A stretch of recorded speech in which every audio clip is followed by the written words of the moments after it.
Hello everyone. So I'm Grégoire Mario. I'm the CTO of Strat37. We are a consulting company that uses AI to solve data challenges.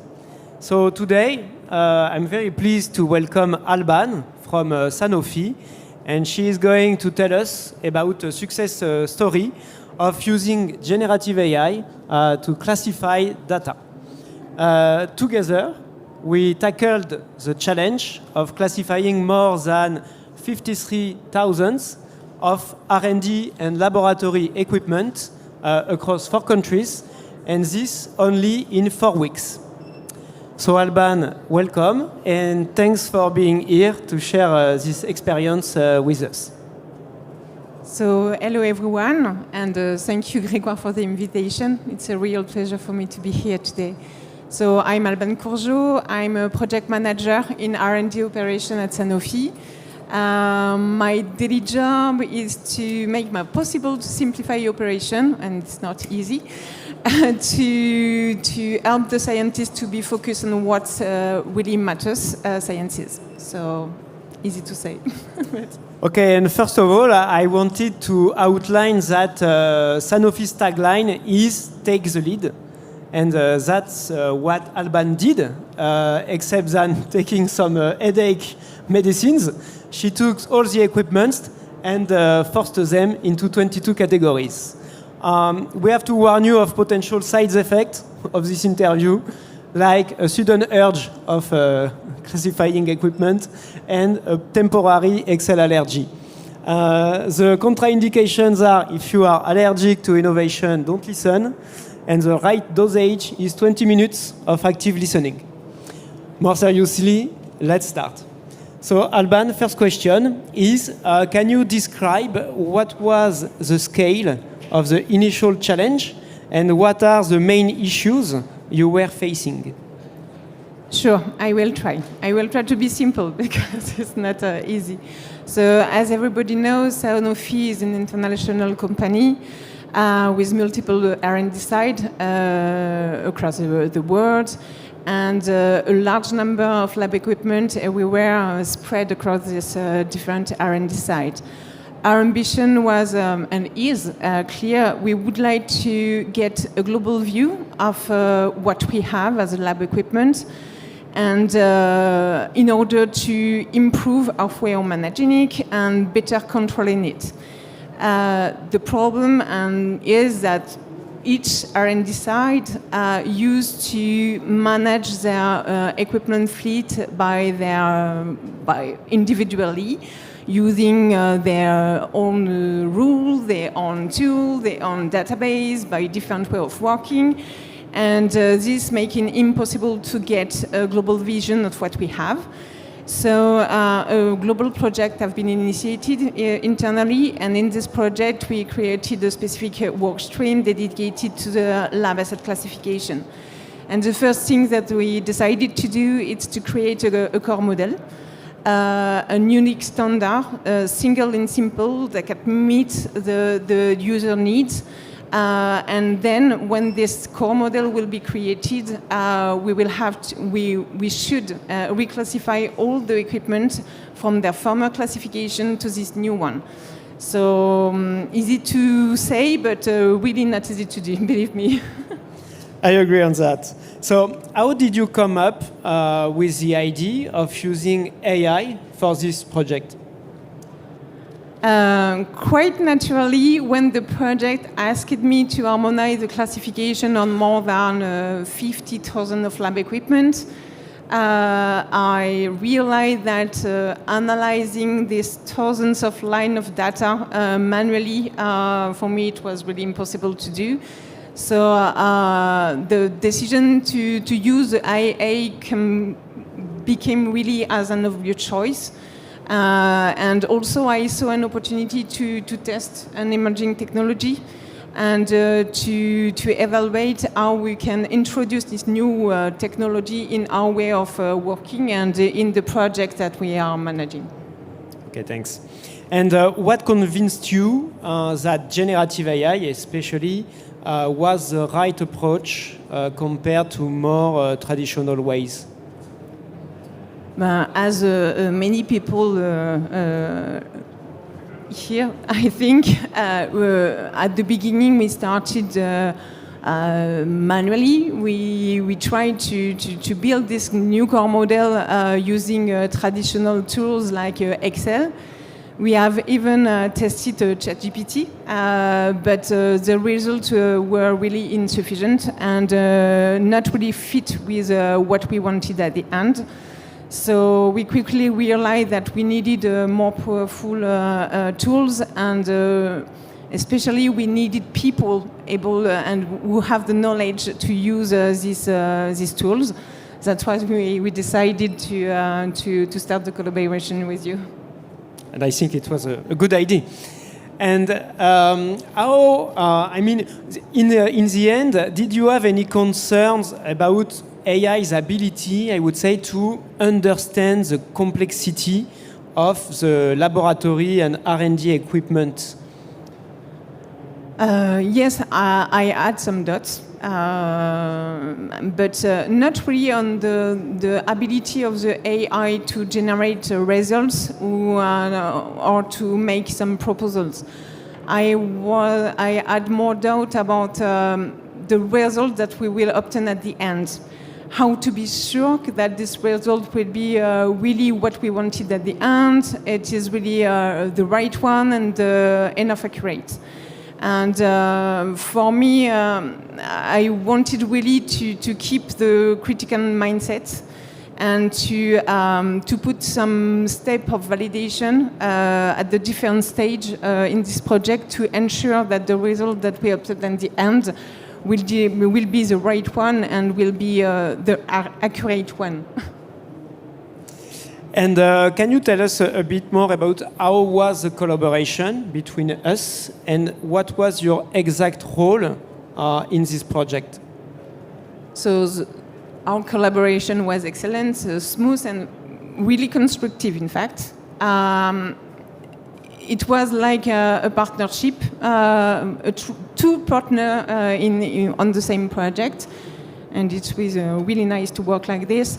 My role was really to clarify the business need, put the framework, define the objective, ensure that the result will be aligned with what we wanted and with the R&D objective, the project objective at the end. While from your side, you provide me the tools, the expertise, and the result at the end. And what was really important was the smooth communication we had during all the project. And I think it is really what makes the difference to achieve the objective we had. But I really would like also to know what about you and what do you think about this project? Yeah, sure, thanks. I think the relation was very smooth. I agree on that totally. The idea, I think, and if I must give some advices here, is I think like a lot of things in life, I think communication is key to be efficient on the way we are going to address the issue. So it was very important to, I think, talk with the experts of your team to understand the context at the beginning. And after that, it was very important also to be able to provide feedbacks as long as we are trying and iterating on the project. And I think that was the key of the success, our ability to communicate easily with all the team and the teams from Strat 37. And could you tell us more about the methodology you apply on this project? Sure. So I think the methodology for AI project is kind of always the same. The idea is to get a context from the experts by interviewing them. So we do collect a lot of insights on the mission, the context, what we are going to address. And after that, the idea is to iterate and make a few tests with different prompts, different models, just to try to achieve a part of the mission. And after that, it was a lot of back and forth with the experts and with you to be able to understand how we could improve the tool and the AI on that mission. Especially, I think it was very important to get your human feedback all the way, and especially the data sets you used. And you did check manually, because we did use them to fit the machine and the model. So I think this is precious, and that's how we achieved 80% of correctness for the classification. So that was a good surprise, Perfect. I think, because that's what we wanted. And talking about good surprise, did you had any surprises or unexpected things during the project? Yes, we had some good surprise. I was really the good surprise was the speed. I was impressed by the speed at which we defined this new core model compared with what we have done before. Really, in the 2 or 3 run of iteration, we obtained the result that we waited for. So really a good surprise for us. Less good surprise, if I can say, when it was less fun, it's when we started the work of reclassifying the equipment in this new car model. It was a long part, because I really wanted to ensure the quality of the data. So we started a review of the quality. A really good job have been done by Grégoire and by the tools. We had some score to helping us to make this review, but this review was long. It's sure to ensure that the quality was there. But for me, it was really crucial to make this validation step, because speed is really nothing if the accuracy is not there. So for me, good surprise, speed. Less surprise, check the quality. Okay, thanks for the feedback. And globally, after this project, what did it change on your daily use of AI for you and your team? I mean, did this add some new capabilities or a new vision on what we could do with AI for your team? This project really was for me the possibility to experiment, to assess by myself this technology. So, and this project at the end gave me confidence that the AI can accelerate and can really be a powerful tool to start. As a starting point, really to solve some project, some complex challenge, in fact. So, so this was really a great experience. And now, to be honest, it changed a little bit my way of working, because I use AI for many things in my job, and it saves a lot of time. And I think we can be really more efficient in our tools for many things, thanks to the AI. So. Okay, perfect. Thanks.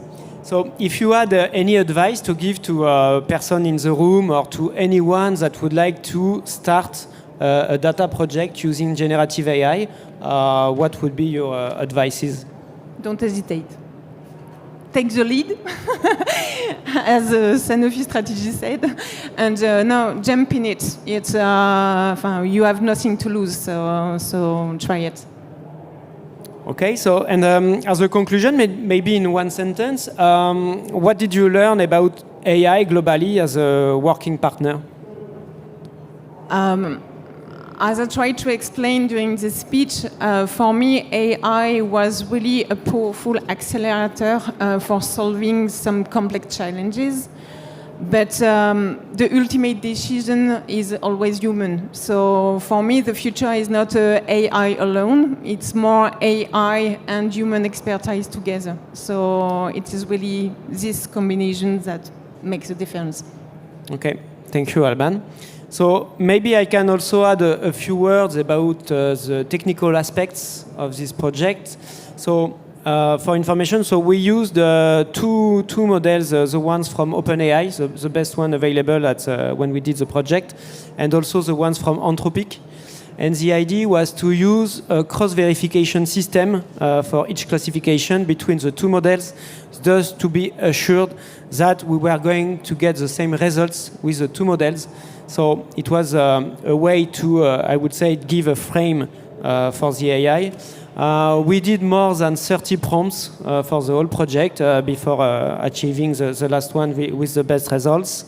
And also, we used a humanly validated dataset that was a few examples, or sometimes a bit more, like sometimes some like 100 or 200, on some specific parts of the classification, because we are not going always to get some good results.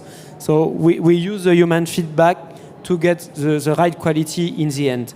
And if I would say something about that, I think it's key to use human feedback for the knowledge and for data validation, because you can easily give it to the prompt.